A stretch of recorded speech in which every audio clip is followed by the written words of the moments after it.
Mesdames, Messieurs, bonsoir et bienvenue à toutes et à tous dans cette session d'information sur la télévision Labari en ce vendredi 13 novembre 2015. Nous débutons par cette brève sportive. En match éliminatoire comptant pour le Mondial 2018, le MENA national a été battu cet après-midi au stade général Séni Kountché de Niamey par les Lions indomptables du Cameroun sur le score de 3-0, but marqué dès la première mi-temps. Le match retour est prévu pour le mardi prochain à Yaoundé au Cameroun. Vous allez suivre à la fin de cette édition les réactions d'après-match des deux entraîneurs, celui du Niger et donc du Cameroun. Je vous donne aussi lecture de ces quelques notes d'une lettre adressée à la présidente de la Cour constitutionnelle par l'Association nigérienne pour le civisme et la croissance, une lettre qui a pour objet proposition sur la problématique de l'arbitrage des élections générales de 2016. Après un certain nombre de considérations, l'association estime qu'aujourd'hui le contexte préélectoral est marqué par deux points de vue antagoniques. D'une part, les partisans de la thèse de la confiance quant à votre arbitrage, parlant donc de la Cour constitutionnelle, des élections générales de 2016, et d'autre part, les partisans de la thèse de la récusation quant à votre rôle d'arbitrage des élections générales de 2016. Au regard de ce antagonisme profond et devant l'impérieuse nécessité pour notre pays de gagner le pari de l'organisation d'élections libres, transparentes, honnêtes, inclusives, sincères, apaisées, acceptées de tous pour la prospérité et le bonheur du peuple nigérien, notre responsabilité, poursuit donc cette lettre de la NDC à la présidente de la Cour constitutionnelle, nous impose un sacrifice à la hauteur de notre valeur intrinsèque et l'image d'un sage arbitre. C'est pourquoi, au nom de la promotion des valeurs républicaines et démocratiques et dans l'esprit de la perpétuation d'une éducation civique forte à la postérité, nous souhaiterons voir votre respectable personnalité ainsi que les autres membres de la Cour, par devoir de solidarité, démissionner pour donner une belle leçon de grandeur et de responsabilité dans le seul intérêt supérieur de la nation afin de porter encore plus haut l'image et la notoriété de votre auguste institution. C'était donc là quelques notes d'une lettre adressée par l'Association nigérienne pour le civisme et la croissance, la NDC, à la présidente de la Cour constitutionnelle du Niger. Cette autre brève qui nous vient à l'instant, cette brève, il semble que 5 militants du Modenef Alumana Africa auraient été arrêtés, notamment le président de la coordination régionale du Modenef Alumana Africa de Maradi, celui de la coordination de Côte d'Ivoire et 3 autres jeunes. Ces arrestations interviennent après l'annonce du retour au bercail du président du parti, M. Hama Amadou, qui l'a donc annoncé hier soir sur différents médias internationaux. Hama Amadou qui annonce donc son retour pour demain samedi 14 novembre 2015 à partir de 16h au niveau de l'aéroport international Diori Hamani.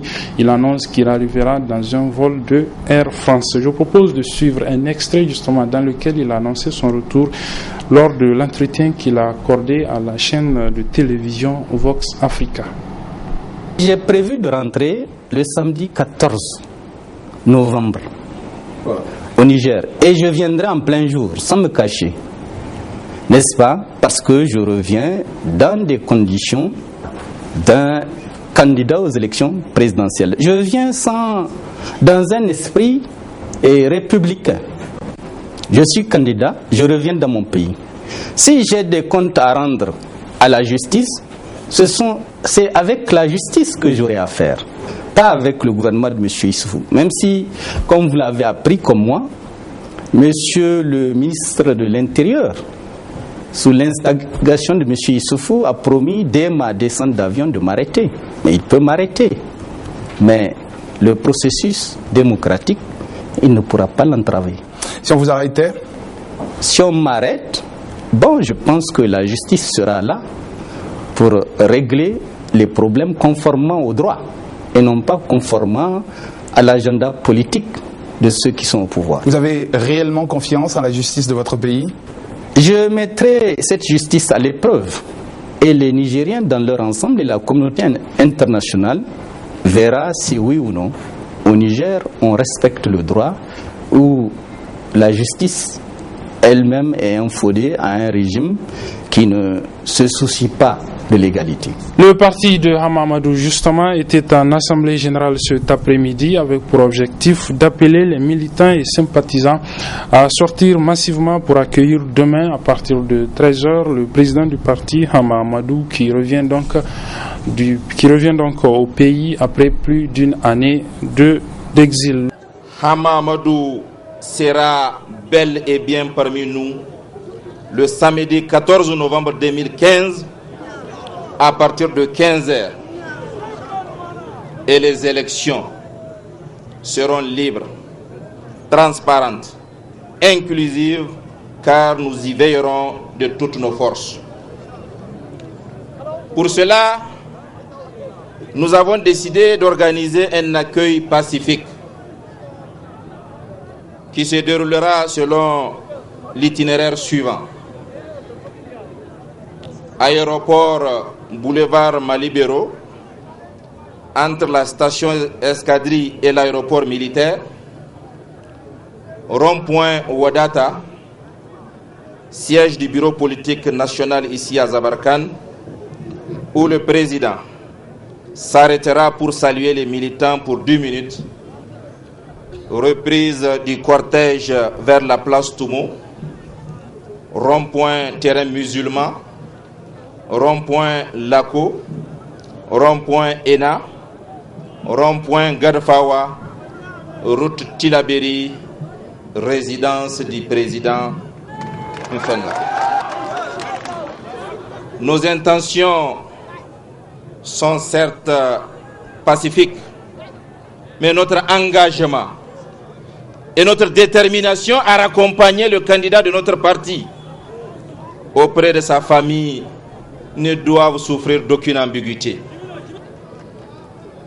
Aussi, je sonne la mobilisation générale pour que demain, Niamey soit noir de monde, un monde qui tiendra jusqu'à ce que Hama soit à sa résidence parmi les siens. Le processus électoral justement en cours dans notre pays était au centre ce matin d'une déclaration de 6 formations politiques de l'opposition. Dans la déclaration, elle rejette le chronogramme des élections et exige la reprise du fichier électoral. Je vous propose de suivre le résumé de cette déclaration avec nos reporters Ibrahim Bouakar et Mamoudou Saleh. 6 partis politiques membres du FPR, à savoir le PSDN Alheri, Daraja, MDC Yarda, Rachin Hadinkei, ORDN Tarmamoua et UNI, ont unanimement fustigé les conditions de mise en place et le dysfonctionnement des 3 institutions clés dans l'organisation des élections libres et transparentes, à savoir le CEFEB, la CENI et la Cour constitutionnelle. Nous avons relevé le coordinateur du CEFEB a mis en place un comité ad hoc clandestin chargé d'élaborer un fichier électoral parallèle à l'insu des membres du bureau et en écartant les délégués de l'opposition. À la CENI, la composition de son bureau élargi est déséquilibrée au détriment de l'opposition. De plus, des actes de corruption reconnus de tous et à ce jour demeurés impunis ont été à la base du choix du chronogramme des élections. Le chronogramme électoral qui a la préférence du gouvernement a été choisi au détriment du programme qui respecte le schéma traditionnel depuis 25 ans et qui est conforme à la Constitution et aux lois électorales. C'est pourquoi l'opposition a demandé un audit externe indépendant du fichier électoral à mi-parcours avant sa validation par les partis politiques. À travers cette déclaration, ces partis politiques membres de l'opposition ont également relevé quelques manquements sur le fichier électoral. Le gouvernement et la CENI, malgré leur proclamation de foi, ont déjà largement dépassé et violé les délais légaux et réglementaires pour organiser les élections, alors même que c'était l'argument massu qu'ils avaient invoqué pour imposer aux Nigériens un chronogramme illégal et non consensuel. C'est pourquoi nous, partis politiques signataires de la présente déclaration, rejetons le chronogramme retenu par la CENI, ainsi que le fichier électoral en cours d'adoption par le gouvernement, que le gouvernement veut imposer coûte que coûte aux Nigériens comme base de futurs scrutins. Les partis signataires de cette déclaration lancent un appel à l'ensemble des Nigériens patriotes soucieux de la sauvegarde du cadre démocratique, de la quiétude et de la paix sociale à se joindre pour défendre les acquis démocratiques. Tout autre chose à présent, 24 heures seulement après avoir été libérés, les responsables du comité exécutif de l'Union des étudiants et instituts professionnels et techniques du Niger ont animé ce matin un point de presse. L'UEPTN, qui regrette l'idée de toute manipulation de la part de l'opposition, a estimé que les raisons pour lesquelles les membres du comité exécutif de l'UEPTN ont été arrêtés ne sont pas justifiées. Le résumé de ce point de presse avec notre reporter Michel Légy. Il s'agit d'un point de presse à travers lequel l'UEPTN a rejeté en bloc les raisons pour lesquelles ils ont été interpellés par la police judiciaire le 20 octobre dernier, suivi de leur détention à la maison d'arrêt de Niamey.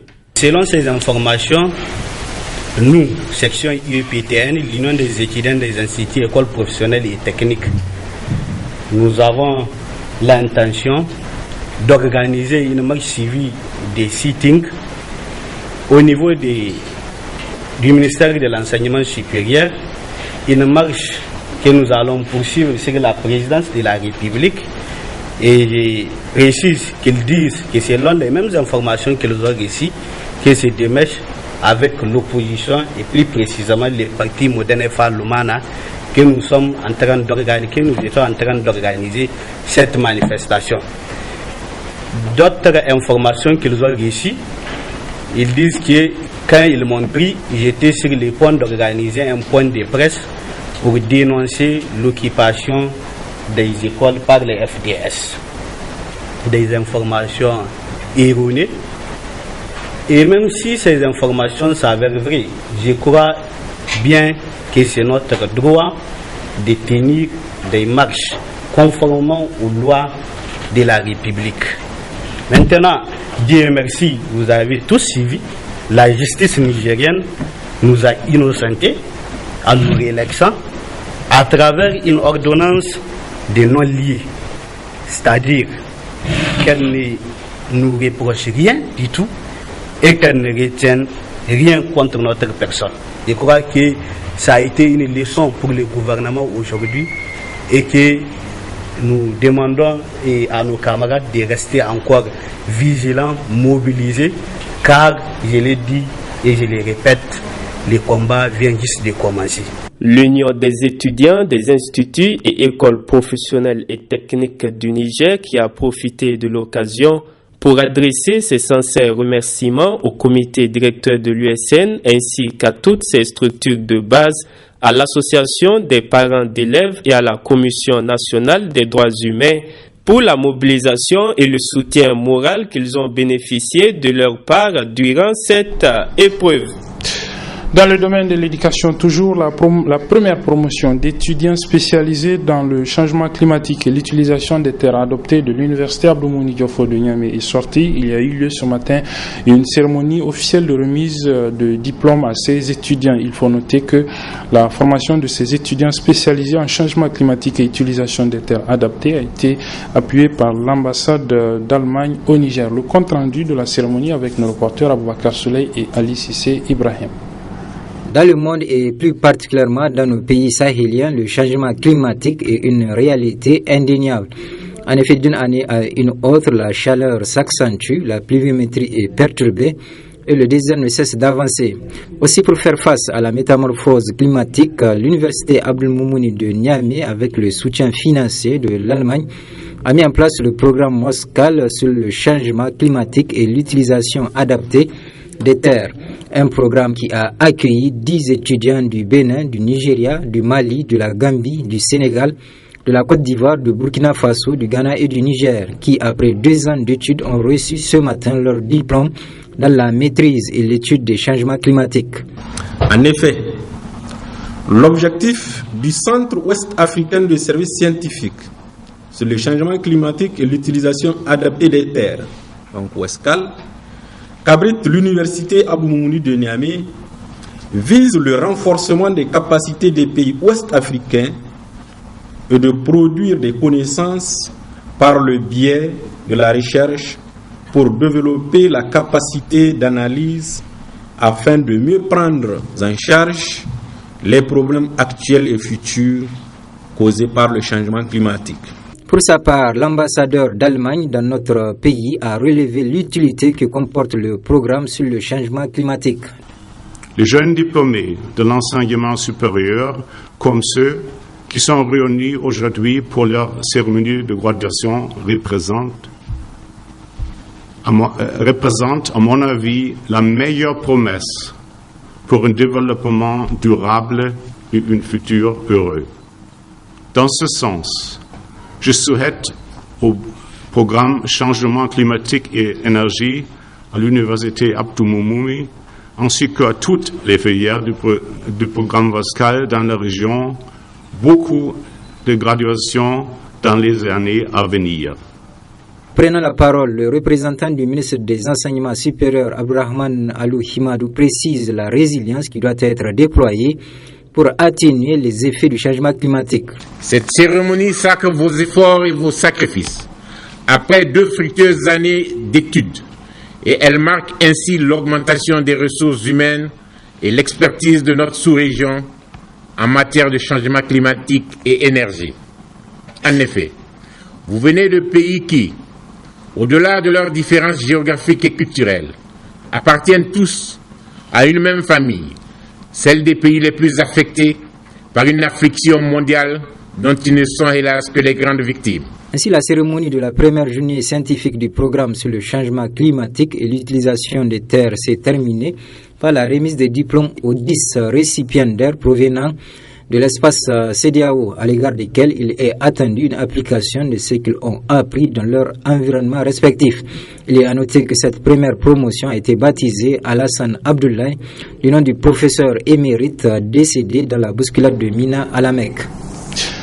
Le rapport du mois d'octobre 2015 du Bureau Information Réclamation lutte contre le trafic d'influence dans le milieu judiciaire qui a sous sa tutelle la ligne verte a été présenté ce matin au cours d'un point de presse animé par le coordinateur de ce bureau, M. Mazou Seydou Adamou, que je propose de suivre.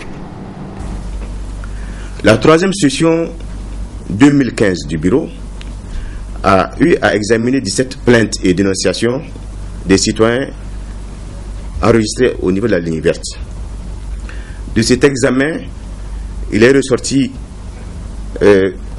14 dossiers qui ont été mis à l'information, 2 qui ont fait l'objet d'investigation et un dossier qui a fait l'objet de classement.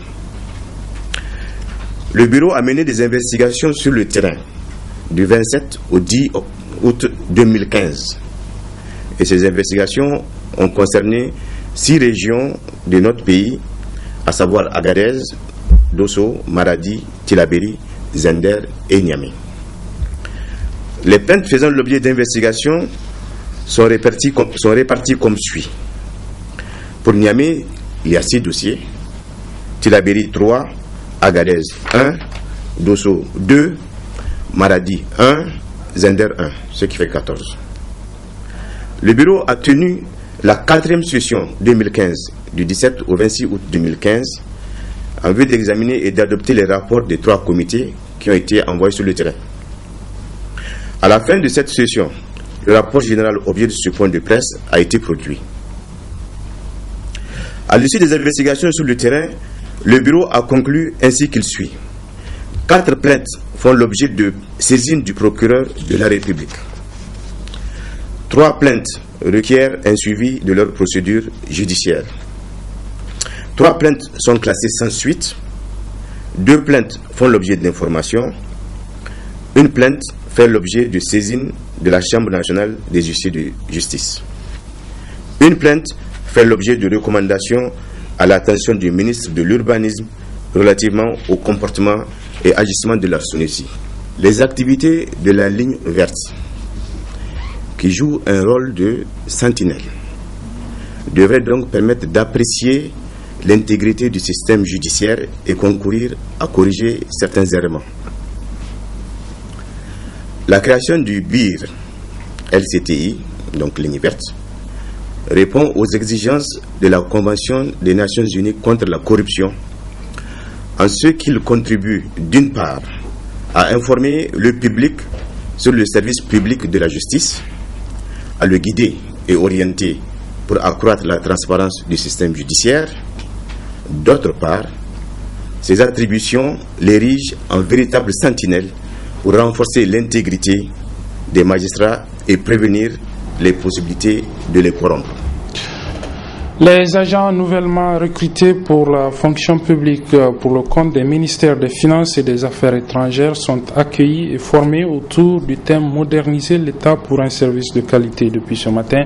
C'est une initiative du Haut Commissariat à la modernisation de l'État. Le compte rendu avec nos reporters Chebou Guisso et Michel Deji.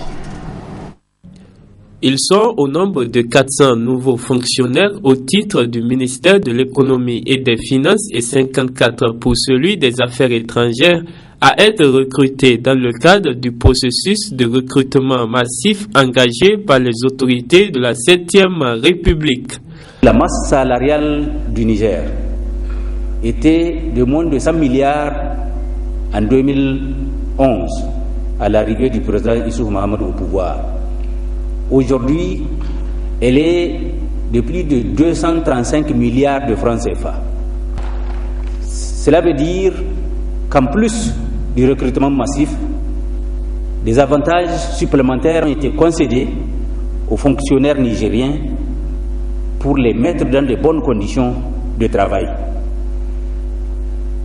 Vous qui devrez commencer votre carrière de fonctionnaire, vous allez le faire dans des conditions beaucoup plus favorables que la plupart des fonctionnaires actuellement en service. Des nouveaux fonctionnaires auxquels la ministre déléguée aux Affaires étrangères a prodigué des conseils nécessaires à leur nouveau statut de fonctionnaire de l'État. Il sera attendu de vous la performance au travail, la discipline, le sens du service public, l'obligation de résultat, l'obligation de rendre compte et le respect de la hiérarchie. Éthique et déontologie, les obligations et les droits du fonctionnaire nigérien, telles sont entre autres les thématiques sur lesquelles ces nouveaux agents de la fonction publique verront leur capacité renforcée avant leur prise de fonction qui interviendra incessamment. Les agences de voyage ayant respecté le prix fixé par le gouvernement nigérien pour transporter les pèlerins nigériens pour le Hajj de 2015 à l'honneur ce matin à travers une cérémonie solennelle de remise de témoignages officiels de satisfaction, c'est une initiative du réseau des associations de défense des consommateurs du Niger, le RASCONI, présidé par Mustafa Kadi. Le résumé avec Sadou Doumi et Sidikou Ousmane.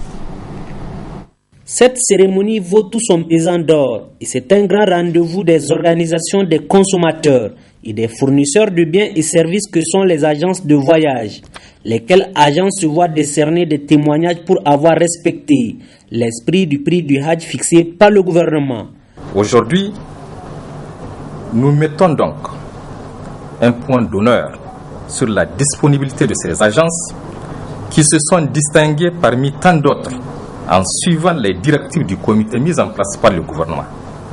Elles ont accepté de fixer des prix allant dans la fourchette de 2 100 000 à 2 300 000, se limitant ainsi dans la marge tolérable.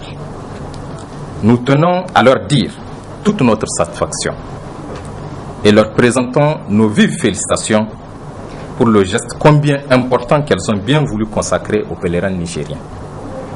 Il s'agit par ordre alphabétique des agences de pèlerinage suivantes: Al-Manasik, Al-Umma Islam, Amana Islam, Betul Islam, Betul Rahama, Badar, Haske, Nasiha, La Voie de l'Islam, Ummal Kura, Sauki Voyage et enfin Wadil Koura.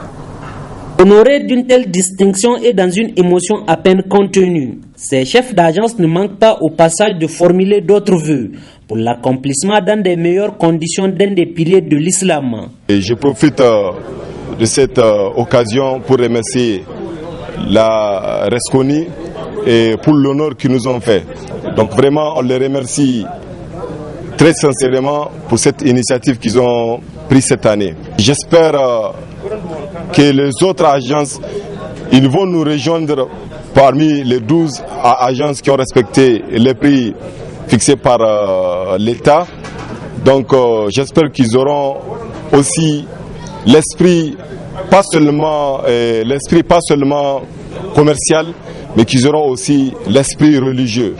Je lance un cri d'appel aussi au niveau de l'État et de notre institution de revoir le prix de l'agrément afin d'alléger le coût de Hajj à nos consommateurs.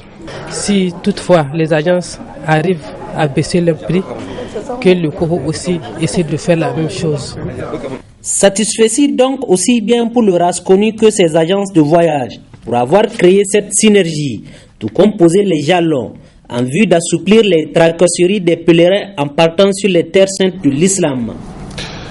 L'Alliance des missions et églises évangéliques du Niger, Amen, aurait reçu du gouvernement un appui destiné aux victimes des événements des 16 et 17 janvier dernier et les aurait détournés. Pour démentir cette information, l'Alliance a animé ce matin un point de presse que nous résument Sidi Ousmane et Sadou Doumi. Amen veut son honneur sauf. L'Alliance des missions et églises évangéliques du Niger nie en bloc les allégations selon lesquelles elle aurait détourné l'appui destiné aux victimes des événements survenus les 16 et 17 janvier dernier. Outré et indigné, mais pour le maintien en son sein d'un climat de paix et de cohésion, l'Alliance décide: renonçons purement et simplement à l'appui financier annoncé par l'État du Niger destiné aux églises membres de l'Amen en raison de son caractère conflictuel. Retenons que le droit des personnes physiques victimes demeure entier pour attraire l'État devant la justice en réparation des dommages et préjudices subis. Réaffirmons notre engagement à œuvrer davantage pour soutenir les populations du Niger. Aussi, Amen témoigne toute sa compassion et sa solidarité aux familles des victimes de la secte Boko Haram et celles des événements de Mina survenus en Arabie Saoudite, interpellant au passage les Nigériens dans leur ensemble et la classe politique en particulier sur leur comportement. Adressons nos condoléances et notre compassion aux familles des forces de défense et de sécurité dont les membres sont tombés sur le champ de l'honneur en divers lieux. Adressons nos condoléances les plus attristées à la communauté musulmane et aux parents des victimes des événements survenus en Arabie Saoudite. À travers ce point de presse, Amen coupe ainsi court à toute supputation et autres mensonges cousus de fil blanc à même d'entacher toute sa crédibilité.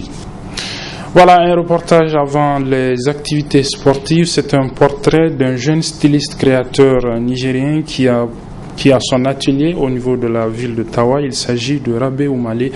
Son portrait nous est dressé par une de nos équipes qui était récemment dans la localité de Tawa. Il est composé de Abouakar Souley et Souley Moumouni Barma. Être couturier, c'est l'ambition qu'il avait depuis le bas âge. Rabé Oumalé, ce jeune Nigérien, promoteur de Zongo Couture, installé il y a une dizaine d'années à Tawa, nous raconte son parcours professionnel. J'ai la chance de grandir avec mon père. Mon père faisait la couture et j'ai appris les étoffes nigériennes. J'ai appris à travailler sur les tissus noirs Touareg appelés HH, le bazin appelé Wagambari. Et ma maman faisait de l'indigo, j'ai vu travailler à la maison, j'étais petit. Mais quand j'ai quitté le banc de l'école, j'avais envie de faire des vêtements qui me plaisaient, des vêtements que j'avais envie de porter. Je faisais de temps en temps des petites pièces par-ci, par-là. J'ai rajouté toujours la touche des vêtements nigériens, la broderie. J'ai garnisé le vêtement avec la broderie Touareg, Koura de Tawa. Et ça plaisait. Ça plaisait comment il faisait des petites commandes par-ci, par-là, au fur et à mesure de temps en temps. Comme ça, je créais. Contrairement aux jeunes couturiers de son âge, Rabé Oumale a choisi de faire la promotion du style vestimentaire à la nigérienne, beaucoup sollicité par des clients de toutes les catégories. Les clients, c'est trop mélangé, quoi. J'ai des personnes qui aiment la mode nigérienne qui viennent parce que mes créations sont originales.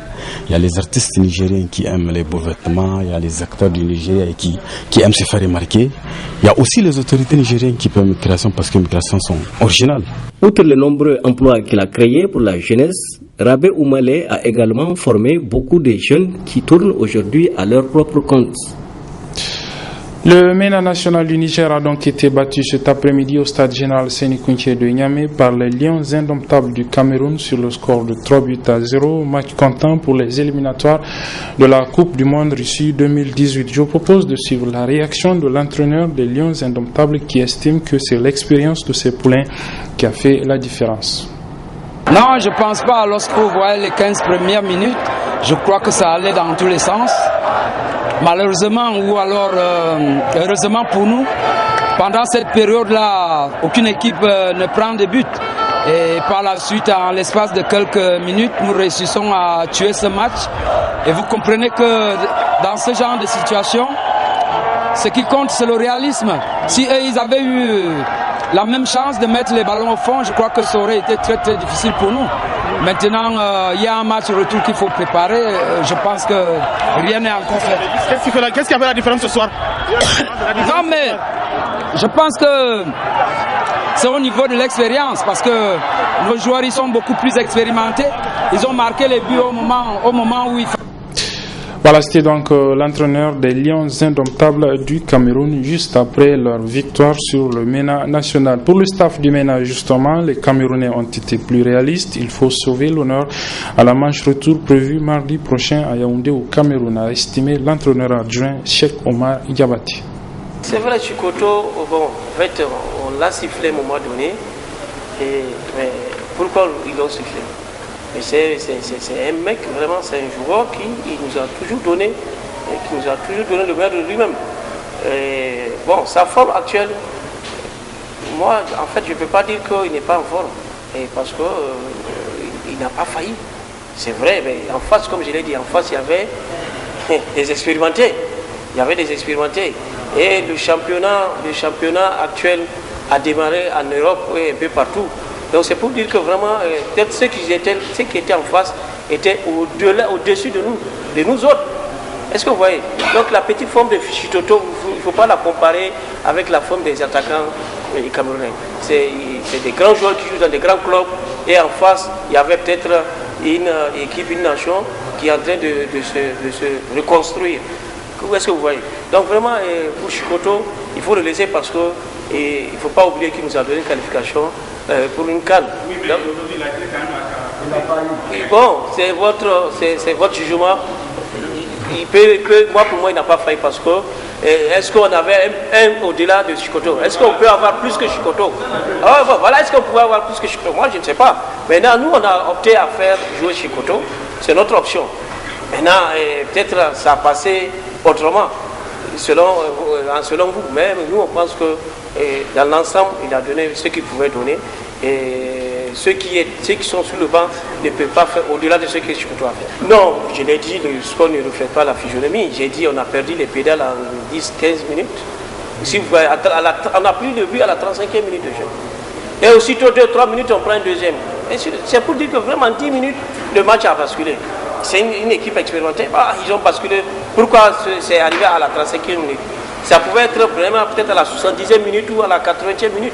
Mais le hasard a fait que ça soit à la 35e minute après les 3 buts. Bon, ils étaient éteints. On a fait ce qu'on pouvait faire. Comme personne n'a marqué.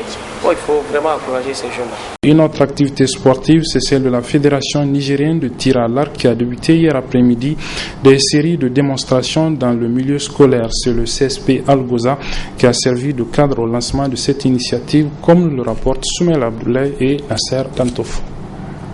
Promouvoir et vulgariser la pratique du tir à l'arc en milieu scolaire, c'est l'objectif que s'est donné la Fédération nationale de la dite discipline, et cela à travers des séries de démonstrations. Cette idée est venue mûrement réfléchie, comme on le dit, parce qu'au début, effectivement, la Ligue qui voulait relancer le tir à l'arc à Niamey. Vous n'êtes pas sans le savoir que nous avons eu 8 mois de léthargie. Donc la Ligue a bien voulu promouvoir cette discipline. Donc effectivement on s'était retrouvé et dire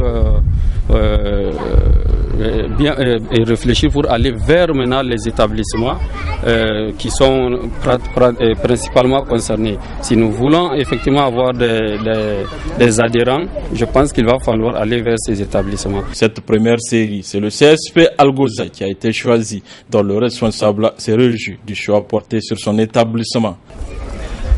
Cela fait à peine une semaine que la fédération m'avait contacté pour m'expliquer ce qu'elle attendait de nous.